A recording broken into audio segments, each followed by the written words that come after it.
शहर के सबसे पुराने इलाके में एक पुराना मकान था। वीरान, शांत और डरावना। उस घर की खिड़कियों से हर रात हल्की हल्की रोशनी झलकती थी, लेकिन वहां कोई रहता नहीं था। कम से कम कोई जिसे लोगों ने देखा हो। 3 साल पहले उसी घर में नताशा नाम की लड़की अपने परिवार के साथ रहती थी, लेकिन एक दिन अचानक वो बिना किसी निशान के गायब हो गई। उसके माता-पिता ने पुलिस में रिपोर्ट दर्ज करवाई।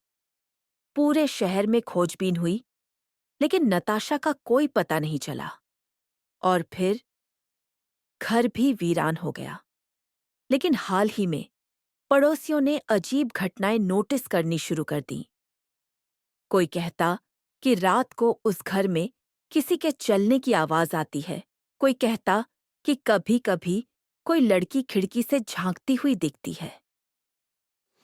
रागिनी, जो हाल ही में उस गली में रहने आई थी, इन अफवाहों को सुनकर बस हंसी में टाल देती। भूत वूत कुछ नहीं होता, वो हमेशा कहती। लेकिन एक रात उसकी यह सोच बदल गई। रात के 2 बजे रागिनी आधी रात को पानी पीने उठी। खिड़की से बाहर झांका तो देखा पुराने मकान की खिड़की से हल्की रोशनी आ रही थी और एक परछाई हिल रही थी। उसका दिल जोर से धड़कने लगा। क्या ये सच में कोई है वहां? उसे लगा कि ये महज उसकी आंखों का धोखा होगा। लेकिन तभी दरवाजा खुद ब खुद हल्का सा खुल गया। उसका कलेजा मुंह को आ गया। हिम्मत जुटाकर वो दरवाजे की तरफ बढ़ी। कमरे के कोने में एक हलचल हुई।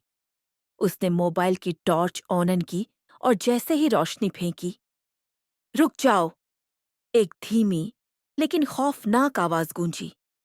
रागिनी की सांसें थम गईं। कमरे के कोने में धूल से सनी एक लड़की बैठी थी।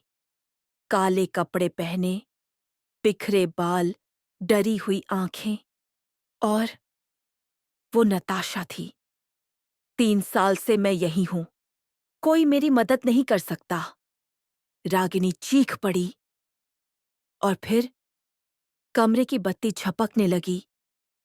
दरवाजा खुद ही बंद हो गया और अंधेरे में बस एक ही आवाज गूंज रही थी, अब तुम्हारी बारी है।